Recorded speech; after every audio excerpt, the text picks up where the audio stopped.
galaxypop.fr, la pop culture jusqu'au bout des ondes.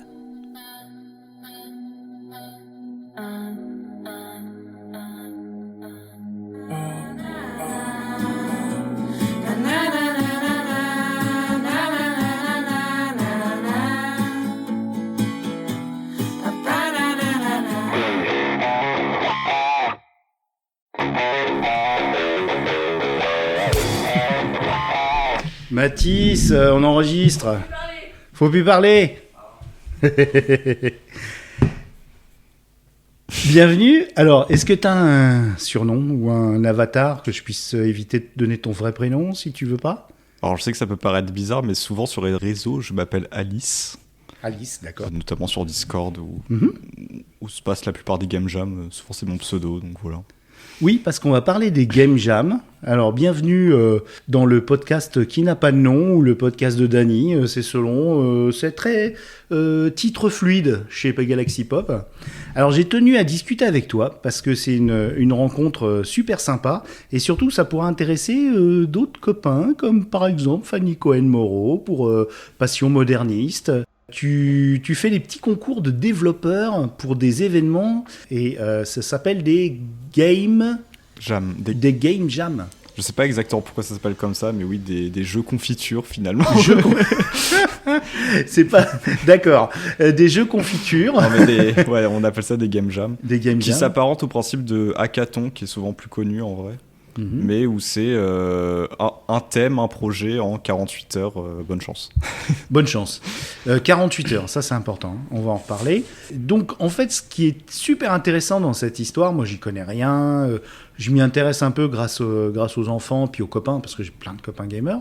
Ce qui m'a vraiment touché, c'est le fait que tu es rentré dans le défi Game Jam des rendez-vous de l'histoire de Blois. Donc c'était très récemment, une quinzaine de jours. Hein. Ouais, c'est ça. Les rendez-vous de l'histoire, c'est une quinzaine de jours. La Game Jam en elle-même, du coup, c'était il y a un mois environ. D'accord.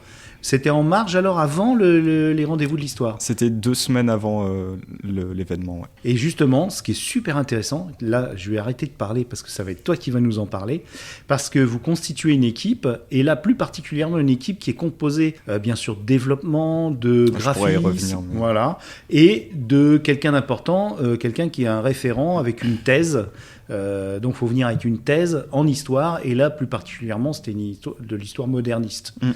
Donc je te laisse maintenant nous raconter tout ça parce que c'est super, et puis de temps en temps je te poserai des questions d'idiots. Très bien. Bah du coup ouais, pour présenter rapidement le concept, c'est la 3e édition cette année, donc c'est tout récent en réalité. Et en fait les game jams souvent c'est assez libre, c'est on arrive en équipe, qu'on est déjà formé et voilà. Mais là c'était déjà beaucoup plus cadré, c'est en fait on s'inscrivait tout seul et à un rôle précis, et du coup il y avait un nombre de places limitées par développeur, enfin, pour le rôle de développeur, un nombre de places limitées pour le rôle de sound designer par exemple, etc.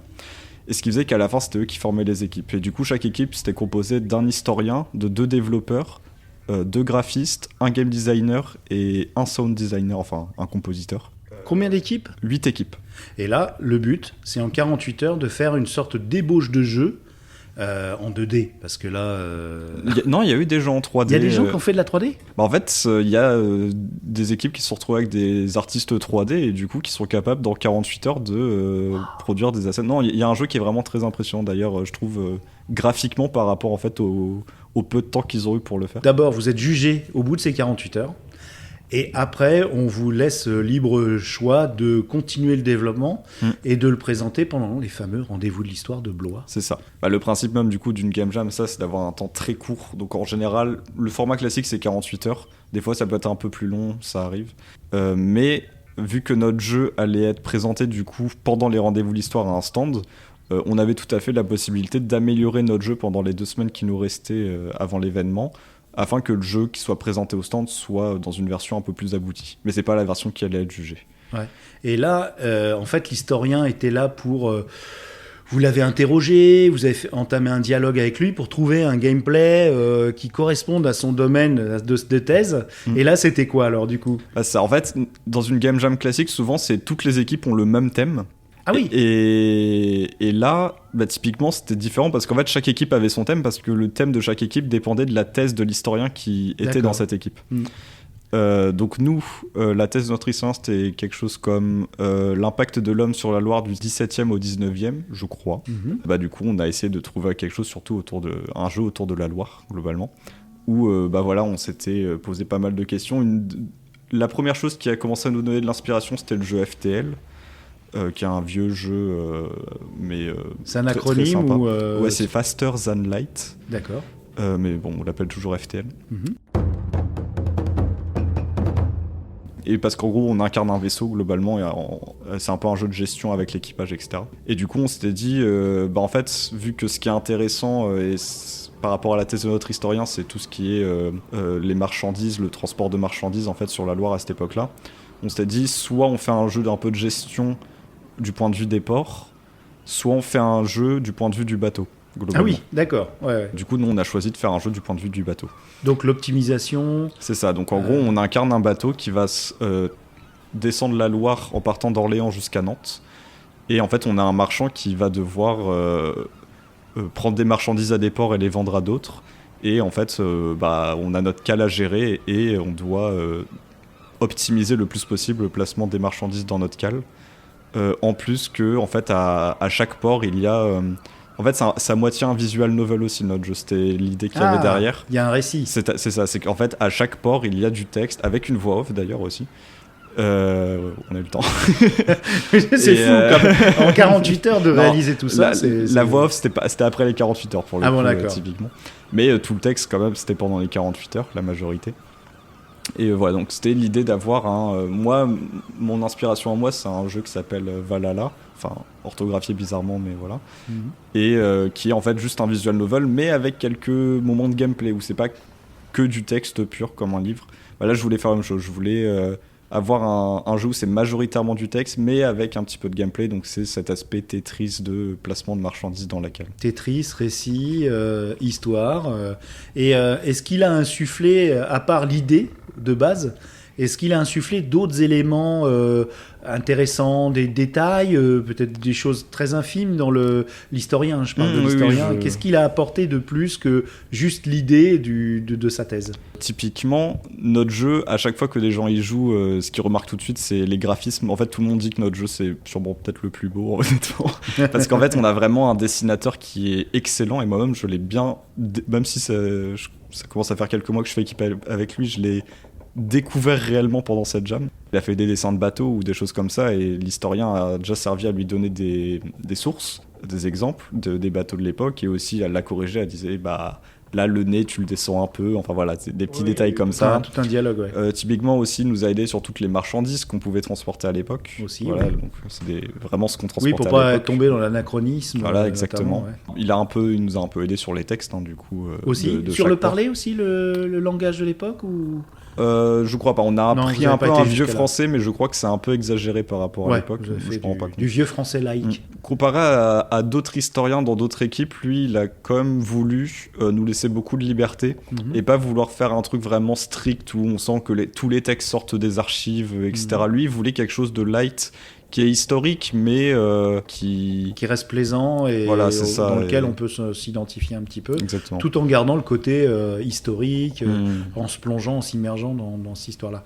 Mais c'est une gageure. Hein. Est-ce qu'il y avait dans les 8 équipes, il y avait des médiévistes ou d'autres, ou des antiquistes? Ouais, typiquement, il y a eu un thème où c'était les messagers au temps du duc de Bourgogne, enfin des choses comme ça. Mais après, c'est vrai qu'il y a quand même eu beaucoup de... comment on dit, de modernistes. Ouais. Parce que c'est vrai qu'il y a quand même eu un jeu typiquement sur la politique de droite en France au temps de De Gaulle. Ah oui, quand même, là, c'est même contemporain. Voilà, c'est ça. Mais il y a eu un jeu sur au moment de la Révolution française aussi. La gestion des guillotines. Non, c'était l'impact, c'était intéressant. Ouais, c'est d'ailleurs le jeu qui a gagné le prix du jury et tout. C'était l'impact de l'armée royaliste sur la nouvelle armée nationale en fait, suite à la démocratie. L'armée républicaine. Voilà, c'est ça. Oui. Révolutionnaire. Et en quoi elle se ressemblait voilà, et son impact. Ils avaient réutilisé des schémas de management, tout ça. Ouais. Non, à part le duc de Bourgogne, je crois pas qu'il y ait eu d'autres jeux vraiment médiévistes. Ouais, non, mais c'est marrant, c'est une autre approche, un autre angle pour découvrir l'histoire. par Ouais. rapport aux gamers et aux développeurs de jeux. Tu disais que c'était que la 3e édition. Bon, c'est vrai que vu le public qui fréquente ce genre d'événements comme les rendez-vous de l'histoire, on est encore dans une phase où on n'a peut-être pas non plus des grands passionnés de gaming. Et c'est vrai que vous n'étiez pas non plus en première ligne. Vous n'avez pas été mis en avant non plus. C'est pas une critique, mais Oui, c'est oui. normal. Non, Hein. mais Je c'était pense le cas. qu'avec les générations qui arrivent, ça va devenir de plus en plus prégnant. Alors, on espère, et on a eu comme la visite de plusieurs. Typiquement, il y a eu, je crois que c'était la ministre de l'Éducation. Merci hein, pour la chasse d'eau. Hein. Là, ben, ça, c'est joies les du aléas direct. du direct. Je sais même pas si on l'entend, ça se trouve. Oui. Cotera. Non, il n'y a pas de Ok, montage d'accord. parce que c'est vraiment une discussion qu'on a. C'est Ok, une ok. rencontre voilà, avec un poteau. Et franchement, c'est super intéressant. Et tu vas faire d'autres défis-jeux prochainement. Et là, tu as le virus. Là. Ouais, c'est ça. Là, c'était que ma 2e en fait. Moi, je suis vraiment tout nouveau dans ce milieu. Mhm. Et là, ce week-end où on parle, là, j'ai Mhm. déjà ma 3e et j'en ai pas de prévu là déjà après celle-ci, mais je sais que Mhm. ça va arriver bientôt. c'est Ah, c'est cool. voilà. Bon, ben super. Est-ce que j'ai oublié de te poser une question par rapport à tout ce que... Parce qu'on a préparé l'émission avant, on était professionnels, monsieur, dame. Rien Non, me hein, vient, je crois là. que... Bon, ouais, c'était cool. Bah, merci, je prends pas plus de ton temps. Hein, merci de nous avoir exposé ça. Et puis, si par hasard, notre amie très chère Fanny Cohen-Moreau veut aborder l'angle du gaming, du développement de jeux indépendants et commando, ninja, sur un de ces formats, bah, elle peut contacter l'organisation des rendez-vous de l'histoire et puis je mettrai des C'est ressources. le nom de l'association qui s'occupe de ça, c'est Oui. la science entre en jeu, je crois. La science entre en jeu, bah, on les salue. Donc voilà. Donc ce serait plutôt à contacter, je pense, plutôt Ouais. que les rendez-vous de l'histoire en En eux-mêmes. soi, ouais. Si c'est par Bah, elle est rapport à la venue gamme plusieurs jam. fois à Blois, alors ça se trouve elle connaît, ça se trouve j'arrive après tout le monde, mais c'est pas grave. En tout cas, on aura bien kiffé. Merci beaucoup. Ah, merci Est-ce à qu'il y toi. a une chanson que tu aimerais que je mette à la fin de ton podcast? Là comme ça. Un de tes coups de cœur récents de musique? En On ce a le moment, droit à tout chez Galaxy Pop. Hein. J'écoute beaucoup du Charlie XCX en ce moment, mais je sais pas s'il y a une de ces chansons qui se prêterait réellement bien. Ah non, tant pis. Hein. Mais au moins c'est pour te faire plaisir, pour kiffer. Et c'est elle, non? Ou c'est il? Elle, elle vient de sortir un album là. En juin, Ouais. Bon, on mettra le single. très bien. Merci. Ciao, ciao. It's a knife when you know they're waiting for you to choke. It's a knife when the journalist doesn't misquote. It's a knife when a friend is suddenly stepping on your throat. It's a knife when they say that you've been doing things you don't. It's a knife when your old friends hate your new friends. When somebody says, Charlie, I think you've totally changed. It's a knife when somebody says they like the old me and not the new me. And I'm like, who the fuck is she? Cause it's a knife when you're finally on top. Cause logically the next step is they wanna see you fall to the bottom. It's a knife when you're finally on top. Cause logically the next step is they wanna see you fall.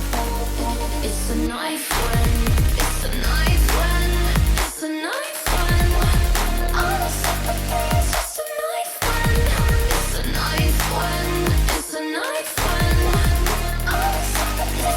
It's a knife when you know they're counting on your mistakes. It's a knife when you're so pretty they think it must be fake. It's a knife when they dissect your body on the front page. It's a knife when they won't believe you. Why should you explain? It's a knife when the meme fans hate the nice fans. When somebody says sorry, I think you've totally changed. It's a knife when somebody says they like the old me and not the new me. And I'm like, who the fuck is she? Cause it's a knife when you're finally on top. Cause logically the next step is they wanna see you fall to the bottom. It's a knife when you're finally on top. Cause logically the next step is they wanna see you fall. It's a knife when, it's a knife when, it's a knife when all the sympathy is just a knife. It's a knife when, it's a knife when, it's a knife when all the sympathy is just a knife. All this expectation is a knife. All the things I've said are just a knife. All this expectation is a knife. Yeah.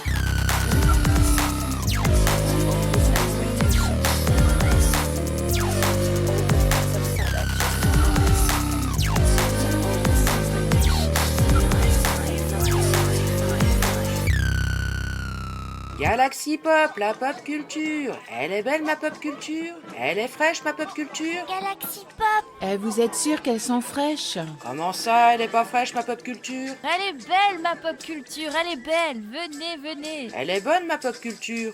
Galaxy Pop, viens, on va bien s'entendre.